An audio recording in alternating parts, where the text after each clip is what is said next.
We're almost there.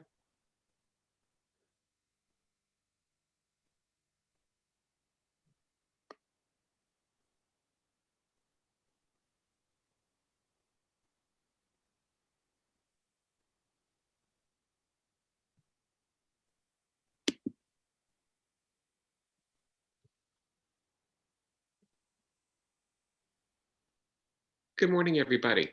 Welcome to Binge Live. It is Friday. As you can tell, we are running a few minutes behind, but that's okay. We're just living and learning as we go. As you can see by the screens right now, we have this is an LAX Coastal Chamber of Commerce event for Binge Live. It is an awesome weekly show. Well, more or less weekly. And today it is going to be just me. Unfortunately, neither Meredith nor Christina could make it, so you get all of me, and I do apologize well in advance. For those of you who don't know, I am Joel Medette. I am a residential realtor with Binge DeVille Homes and a LAX Coastal Chamber of Commerce member. And today, I'm super excited. This is going to be a fun chat. I get to have a conversation with Mark Goldrup from the Westin LAX. So Mark, why don't you come on? Welcome. Hey, Joe, there we go. Yes, we made it. We made it. Yay. Hello there. How are you? I'm doing great. How are you? Fantastic. It's a Friday. It's a good day. That's always a good thing, right? I mean, you've already said you've been drinking all morning, so pretty much. Okay, Yeah. that's fair. But you were out last night. So did you stop from last night, or? I slept for about 4 hours. That's about it. Okay, that's more than you need. That's all. You're young. That's all you need. Yeah. So how's it going? What's new? Very well. Very well. You know, the business is starting to come back, and trying to get used to everything that's going on. It's been a very chaotic time, but a really big ramp up. So very excited. So, how long have you been with the Westin now? I've been at this property. I showed up just before COVID. No, I did not bring it to California. I came in about 2 months before it all happened. I promised my wife the California dream of sunshine and everything else, and then she got locked in the house anyway. So I'm not always in her good books, but I try my best. So I've been here for about almost 2 years. I came in September of 19. So that sucks. I mean, you kind of you're. Yeah, that just sucks. I'm trying to find a positive for you here, but I don't know. Everyone keeps telling me about, you should see what 4th of July is like or what this is like. And I'm like, yeah, I haven't seen anything. It's all been closed. Everything's pretty closed. Mellow. As you can tell, it's pretty mellow. Like it's LA. Nothing ever happens. Well, what really sucks is you got here when there was no traffic. So you kind of. Yeah, I don't know what they're talking about. Everyone tells me the traffic's bad. I've never seen it. Alleged. Yeah, I know, right? LA has no traffic. I don't know what you're talking about. So how was that? So you get here, it's September. We start getting the news coming out that there's this random virus taking over the world. I mean, what was your initial response to this? Well, but unfortunately, I've dealt with a lot of pandemics or other emergency situations in my career. So it was just systematic, looking after my associates, making sure they're happy, making sure they're cared for as best I can, and the guests as well. And we just, you sort of fall into a rhythm. Marriott's got a lot of great support for that, and a lot of training they do ahead of time. So, and Marriott's philosophy is you look after your associates and they look after the guests. And so our focus has always been on making sure our associates are happy, and that's the number one goal in our company. And it all ripples. Did you anticipate this? No. So, didn't see that coming. So, okay, so you come in, you're the general manager of Westin. You've got numbers to meet. You've got all this pressure on you now. And I can only imagine you just going, well, crap. Out the window. We're shutting down because we can't do anything. And so how long were you completely shut down for? We never shut the doors. We got down to about a 4% occupancy for a few months. We went for over a year without profit at all. So the owner always had to give money in. We have very good owners. So they looked after us well.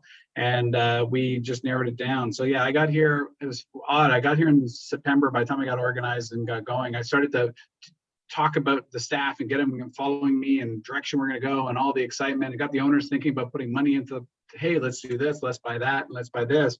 And all of a sudden everything goes, so now we're just at the point of restarting things back up and trying to get that engine going. So I'm hearing you say a boot. Are you Canadian? Yes, sorry. Yes, Canadian. Yes. Okay. My dad is as well, so it's all good. There we go. I knew I liked you. Don't worry. So you get here, you shut down. Now you're starting to get ready for the whole reopening. I mean, June 15th is the day that basically woo, we're back to normal, allegedly. How are you guys preparing for this? Like, what's the protocols? Are any going to still be in place? Like, how? Yeah. Let me just check my crystal ball. Is it the same as yours? I have no. The good thing is all the way through this COVID thing, we've been training with our staff. We've been doing all sorts of cleaning training, everything else. I started the week that it happened, COVID really started, I think it was March 18th. We started a weekly newsletter to all my staff. And I've been doing that for almost a year and a half now. We do a weekly newsletter with updates, and we keep them updated on what's happening. We tell them about training. We tell them about just really try to make sure that when our associates come back, or as they're coming back, they're really engaged. And we're still running that. We're going to keep on running that weekly newsletter, and it means a lot to them. So when the associate's coming back, we're doing some training for them, making them feel comfortable. I canceled. We have a town hall staff meeting that we always do in September, and I said it's canceled. And my staff, and then we're okay, saving costs. I go, no. I said, forget that. I want to have a family reunion. So when everyone comes back, my family's back. We're going to have a big backyard party we have a big back area in our hotel. We're going to have food and barbecues, and we're going to have a family reunion. We're going to call all of our retirees in. We're just going to have, this is what family's about. And we've gone through a hard time, and we get together again. So that's what we're going to do. So is it going to be like a normal family reunion where it's going to be like, you should. Oh, I have to sit with Aunt Betty? Oh my God. Who made the casserole? Nobody's eating it. Yeah. That's a great idea, though. I mean, I know that you're doing the newsletter, and to treat it like a big reunion where everybody's back, that's really cool.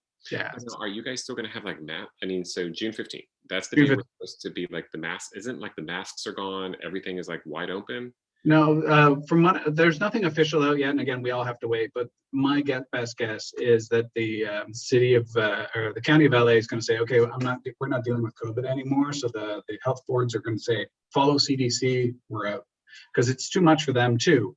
So that means we'll start following CDC guidelines, and I think CDC guidelines are going to be, yes, you should wear a mask in a workplace, and there's going to be some guidelines on that. I think that as more and more people get vaccinated, and please get vaccinated, that we will get around that. For our hotel, Marriott follows both the counties, the local jurisdictions rules as well as their own.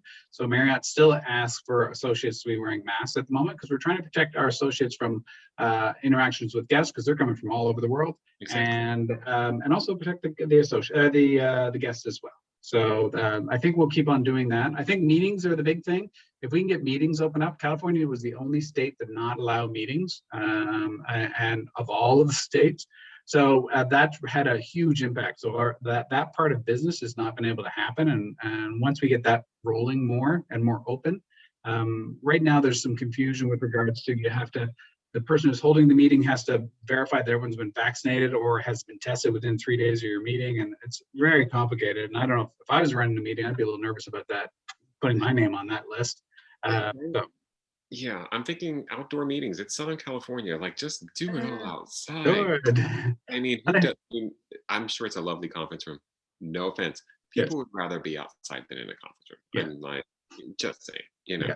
So I'm going to backtrack a little bit, though, because you said you've dealt with disasters and all this stuff before. Like, so this is like your niche. That's really what I picked up from that. My career, I'm a Canadian. I've born and raised in Toronto. I've worked across Canada. I had the opportunity to work 10 years in England, in half of it in London proper, and the other half in Southampton and Bournemouth, or Portsmouth. And while I was there, we had an incident where we had the England cricket team on, and a package showed up, and it was my bellman thought it was ticking, so he left it out on the driveway. So which thus made my entire front lobby potential bomb site. And also, because I was on a golf course, my first tee was just off the front of it. So based on the distance, so we had to instantly jump into action, call there's protocols, and Marriott trains us really well on the distance and how far, what to call, the bomb squad's coming, I'm calling my bosses. So then the bomb squad shows up, the cops are there, everyone's evacuated around the perimeter, and I'm standing behind these two very large guys in full gear, and I'm standing in behind in case they need keys or something. All of a sudden, this little woman comes up beside us, She's got to be about 28 years old, and she taps on the police officer's thing and says, "I think that's my package." So the cops went. And she has a cell phone in her hand, so the cops grab her, put her down, put her out, and what it turns out is that she had actually was running a conference inside of my building in a private room, and she sent her assistant sent a whole bunch of handheld little games, and one of them had a timer on it. And since I had the English cricket team staying with me, they took it very, very seriously. They still blew up the device just in case she was lying. But oh my God, but protocols come into play, and you just kind of roll with them. So you guys have this is, you know what's actually terrifying about that whole thing is that you have a bomb protocol. Yes. That's like the scariest thing. I mean, obviously being through the bomb, but the fact that you actually have to that they've had to think about this and create that is terrifying. Well, it is, and it's comforting too. Like when you stay at a Marriott, you know that we know how to handle it. They do amazing training. There's tons of support. Like I just have to pick up the phone, and I've got unlimited support. So we had an incident. I'm not sure if you heard in the news when the Raptors won the NBA. Thought I mentioned that the Toronto Raptors won the NBA. Did I mention that again? When the Toronto Raptors won the NBA, there was an incident. Oh, okay. So I love hockey. Yeah. Yes. So they had the trophy, the big celebration and parade. They had like, I don't know, 3 million people in this square, not far off of my hotel. There was a shooting, unfortunately, there was a little gang shooting thing, very simple, but everyone panicked. So I had 3,000 people come running into my small lobby and then trying to take refuge. So an active shooter situation. So we're trying to give people in these waves of people as they're panicking, coming through my doors and trying to get into different locations. And they got in behind houses, up on guest floors. We had people hiding. And so I had this, as we calmed it all down, and I looked after my staff, made sure they were looked after at the point. So this gentleman comes to the front desk, and he's a little nervous, and he's like, because have you seen a young girl? She's 12 years old, wearing blue this. And I went, actually, hold on a second. Went in behind my front desk. There's this girl underneath one of our desks, and she was texting her dad. So I was able to get her out. Brought her to her dad. Them getting together and bonding. They got separated in the mad rush of the thing, and to have them back together and seeing them embrace and hold on to each other, and Marriott does good stuff, and they train us well, and we handle it.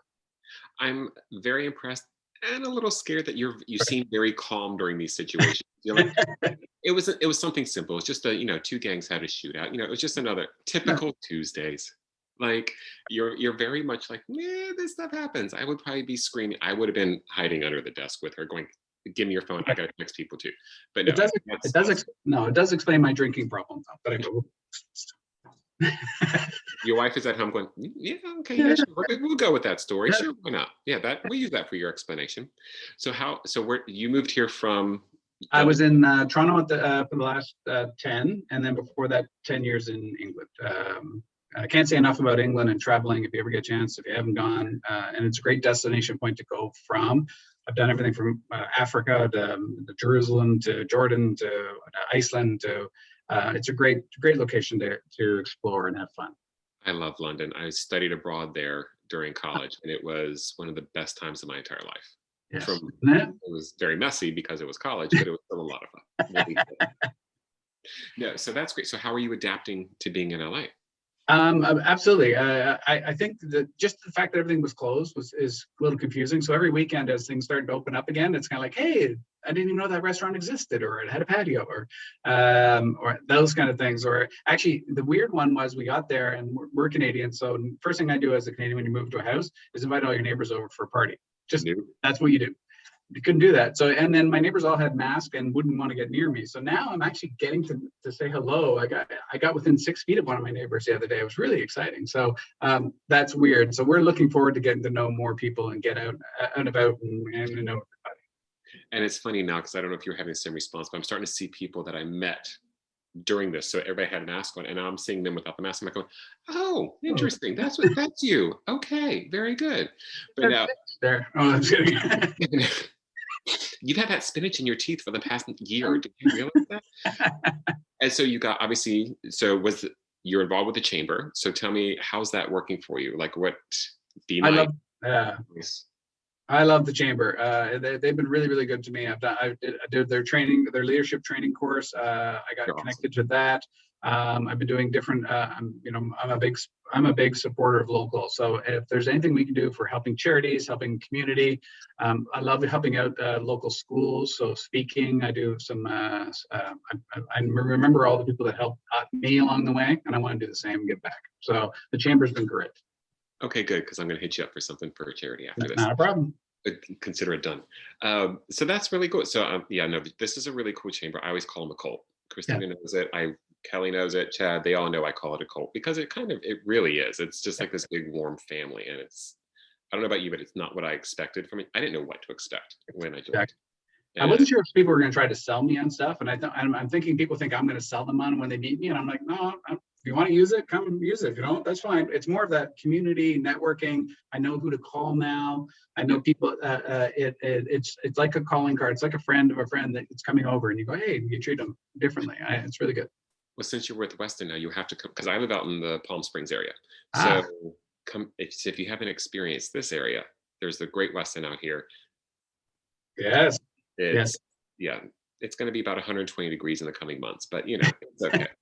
It's all right. It's a dry heat, as everybody. Dry heat, yeah. I think I'll stay near the beach. I'm in Redondo Beach, and I can walk down to the beach in about 20 minutes. I'll stay there. Yeah, I can walk up my door and fall in my pool. So I'll take the trade off, but that's okay. So we're coming up to the part of the show which I know everybody loves. Unfortunately, neither Meredith, right? Meredith or Christina are here to do it. So normally we do a binge live section where I'm just going to ask you a bunch of questions, very random, and you'll have about 3 seconds to answer. No pressure. Yes, it's my hair color. True hair color, yes. Just the one in the back. That's the actual hair color. Okay, so question number 1. What's your spirit animal? Favorite animal? Zebra. Spirit animal? Zebra. That's your zebra as well. Okay, we're going to backtrack to that one. Favorite place you've ever traveled? Petra. Oh, okay. Oh, if you haven't been to Petra, you got to go. It's breathtaking. And it's so untouristy. It's miles of these buildings that are carved in the middle of nowhere. It is gorgeous. If Indiana Jones, when the guys go down the thing and there's that big building he goes into, that's the building. Oh my God. Were you dressed as a character while you were there? Yeah, pretty much. Okay, you're poor wife. Sorry. Very good. Okay. Favorite brunch spot? Favorite brunch spot? Here? None. Okay, I the brunch. My house. Since you brought up drinking, favorite cocktail? Favorite cocktail? Oh, someone's trying to get me into tiki stuff, but I actually say white wine's probably my first go-to. Okay, that's easy. Any Chardonnay? Like what kind? Chardonnay without a lot of oak. I got to say, I've been going up to San Ynez wine country. I've been up there quite a bit, and there's some amazing wineries. Refugio Winery, I highly recommend that one if you haven't been there. There's some great wineries. I mean, if you like wine, you're gonna do just fine here. You're gonna do just fine here. If you could travel once we reopen and travel starts happening, where do you want to go? Hawaii. Have you been before? No, I lived in Vancouver for 4 years, and it was one of our regrets that and then we started traveling the opposite direction. It was too hard to get to. Now that I'm on the West Coast, I'm like, I got to go to Hawaii. I promised my wife, I didn't do it before, I'm doing it. What is a good travel tip for anybody right now? Wear a mask. Love that. Yes. And last question, what was your favorite place you've ever lived? Where's the favorite place I ever lived? California. Okay. Do you like that? Do you like that? Well done. Full circle. Way to do it. So how's your wife adapting? Like, is she good? She's loving it, or? The wonderful thing about my wife is she work visas come in different stages. So my wife got a work visa because it's connected to mine, and she got a work visa. It arrived on March 20th when we went to full lockdown. It was almost like a slap in the face when she opened that package and went, I got my work visa. So she has not been doing a lot. But we still have a house back up in Canada in Niagara-on-the-Lake, near Niagara Falls. It's a wine country. We have a house there. So she's been going back and forth and looking after some stuff, family issues and stuff. And so she's loving California, just really hasn't quite experienced it yet. I'm noticing this all comes back to wine and California. Like, I'm noticing that there's kind of a trend here. I'm not judging. I'm not judging. You are judging. Oh no, you would know if I was judging. I'm not judging. No. So do you ever go? How often do you travel? Like, Well, I can't now. oh yeah, We had hoped to be traveling every 2 months or so to go up there. But personal travel, though, we've been exploring the heck out of California as much as we can. We got electric bikes. We bought surfboards. We started taking surfing lessons. wow, you went right in. I love it. You went straight to the California lifestyle there. I did paragliding recently off of in San Diego. Oh my God, I can't say enough about it. Off of Torrey Pines. Just even go and watch it. It's amazing. Why not? No, why? I mean, you're on. No, see, no. Okay. Okay. I might try ziplining. This whole daredevil stuff. It's not really my thing. Well, you don't there. It just lifts you off. You go up and down the coast. Beautiful coastline up and down there. And so we've done there, Arizona, San Diego. We really try to explore as soon as we can. There's a lot, and there's so much to do, and it's gonna be, yeah. And I just hope I get better at surfing because I'm really suck at the moment. But they say I have to keep trying. Well, or you just need to post videos of you falling into the water for people to really enjoy. I think that would be a great promo video right there. Be like, come explore California. Here's our manager. Fun. Well, I've sent my friends a picture of me with a board and a really picturesque picture of me on a board, but I didn't send anything about. And they're all like, "Oh, Mark, you know how to surf now?" I'm like, that was just a picture of me on a board. That doesn't make me a surfer. Just say yes. Come on. Yes. Here, they're not going to know. Yes, and they can't get here. So Canada and England are still locked down. So yeah, so by the time they're able to get here, you're going to be like, on the circuits doing the pro stuff, and you're like, yeah, come on, this is easy, dude. You can't do this. What the hell? Like, I mean, it'd be perfect. No pressure whatsoever. So that's really cool. So have you always been with Marriott? I've been 20 years with Marriott. Before that, I was working with Fairmont Hotels and a few other brands back then. But I've been with Marriott a long time. I met my wife working front desk at the Sheraton, big giant Sheraton hotel. I was working nighttime valet because I was putting myself through university. So I worked nights at parking cars and I went to school during the day.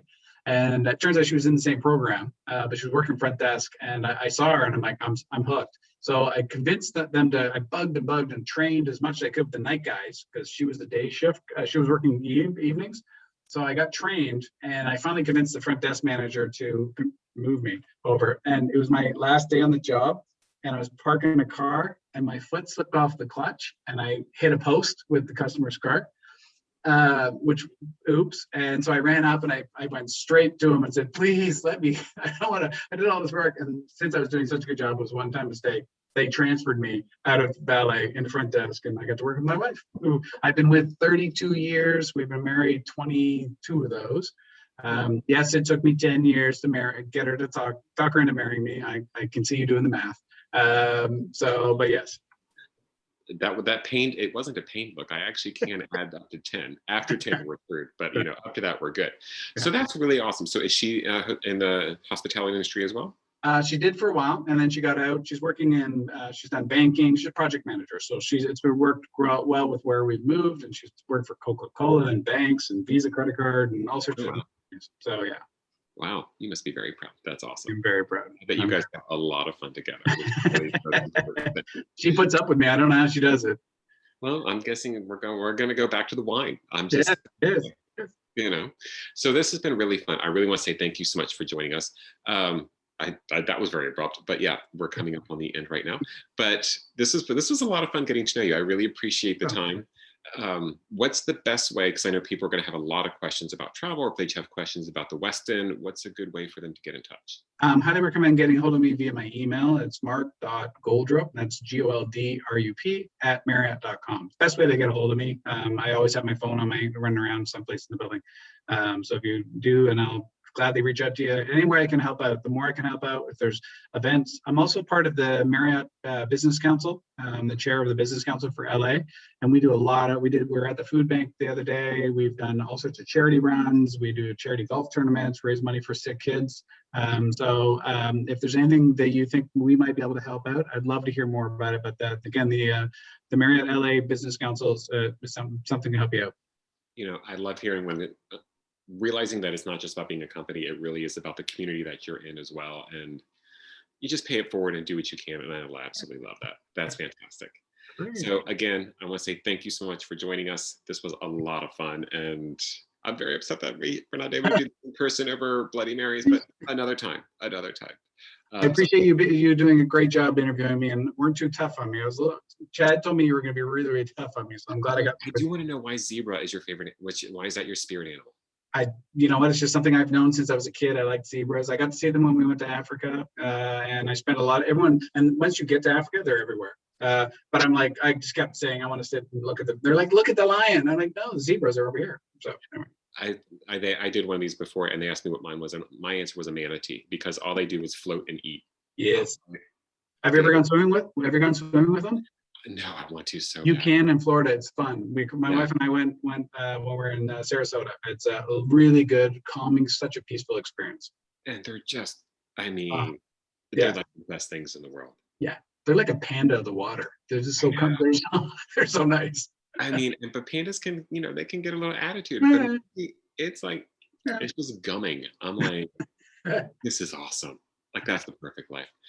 And on that note, again, thank you so much. And everybody who's out there watching, thank you for tuning in. Thank you.